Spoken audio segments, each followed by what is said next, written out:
Hoy hablaremos de un tema muy importante que les ayudará sobre todo en temas de salud, la salud mental. Muchas personas usan la expresión, oye, la salud mental no importa, casi nadie se enferma de eso.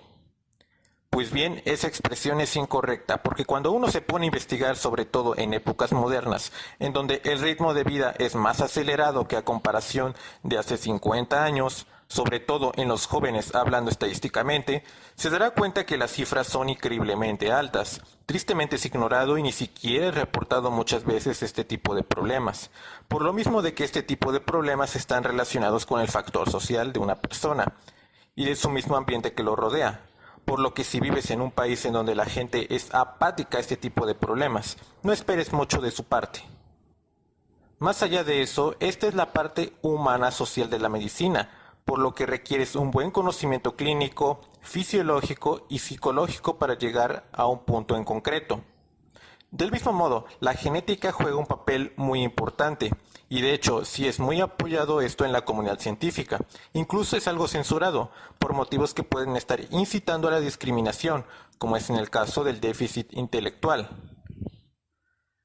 Así que la salud mental es exquisitamente interesante de aprender. Ahora, introduciéndonos al tema, es muy importante que primero tengamos en cuenta una serie de términos. Por ejemplo, el término salud. La salud es el correcto estado físico, mental y social que tiene una persona. Muchas veces incluso estos dos últimos son de igual de importantes que el físico, aunque en países principalmente de tercer mundo no se les tome muy en cuenta. Pero entonces, ¿cuándo nos estaremos refiriendo que una persona tiene una correcta salud mental? Una persona tiene una correcta salud mental cuando uno, utilizando la clínica, se dará cuenta de cómo se comporta el paciente con el médico y en el tiempo en el que el paciente se comporta de ese modo, según los criterios del DSM-5 y la CIE-10. Aquí tienen unas imágenes para que específicamente vean a lo que me refiero, lo cual por lo general toma como diagnóstico a un trastorno mental mayor de 6 meses. Por supuesto que por lo general el diagnóstico es mayor de 6 meses, ya que si hablamos por ejemplo de la ansiedad, es normal que todos presentemos ansiedad en algún momento de nuestra vida, pero el problema será cuando este rebase los 6 meses y definitivamente afecte tu vida cotidiana. Entonces en este momento estamos hablando de que estás padeciendo algún trastorno de ansiedad, cuando ninguna de sus emociones, síntomas de carácter físico e inclusive hábitos no se ven afectados dentro de tu vida cotidiana, lo cual es un hecho de que tú tienes salud mental correcta. Y cuando decimos que no la tiene, es que la salud mental está afectada. Por eso es importante identificar cuándo es un trastorno mental y cuándo es una enfermedad mental, ya que nos apoyará mejor para entender este tema. Cuando hablamos de una enfermedad mental, estamos hablando que influyen factores genéticos. Con factores genéticos nos estamos refiriendo a la herencia que transmita el padre o la madre. ¿Qué quiere decir esto? Que si una persona tuvo una enfermedad mental, ya sea porque la madre tomaba sustancias inadecuadas, las cuales afectaron la vida del feto, es muy probable que éste pueda nacer con alguna posible enfermedad y que éste, una vez alcanzando su edad adulta, pueda llegar a heredarlo a su hijo. A final de cuentas son cosas de herencia, del mismo modo que este es un factor etiológico que es reconocible. A esto es a lo que denominamos enfermedad mental. Por otro lado, el trastorno, refiriéndonos al terreno en psiquiatría, haremos referencia a las vivencias traumáticas que tenga una persona, es decir, un hecho que pudo llegar a afectar su vida a temprana edad o inclusive a una mayor edad. Y que a partir de este punto es que empieza a tener problemas de conducta, y esto es considerado un trastorno mental por parte del paciente. Desde luego, ambas están profundamente relacionadas. Pues tú como médico o como una persona que está realmente interesada en este tema, ¿qué es lo que tienes que hacer?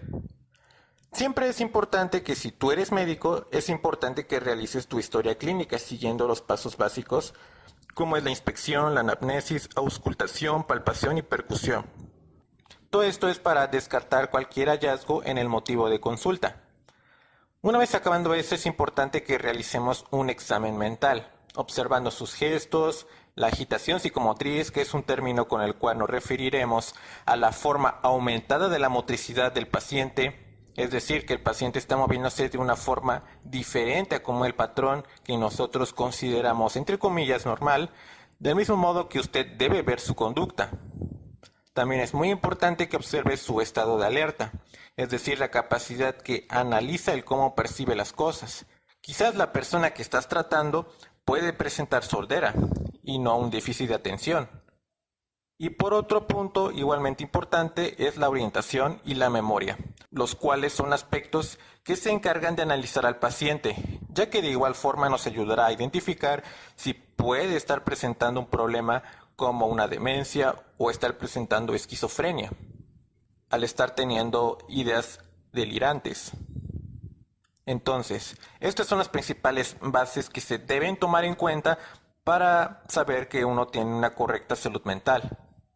Al mismo tiempo ya sabemos cómo identificarlas. Incluso si no eres médico, con el simple hecho de seguir esta serie de pasos, te darás cuenta.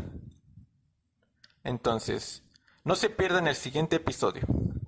Y con esto estaríamos concluyendo esta primera parte de la salud mental. No se pierdan el siguiente episodio en donde hablaremos de uno de los principales problemas psiquiátricos que podemos encontrar.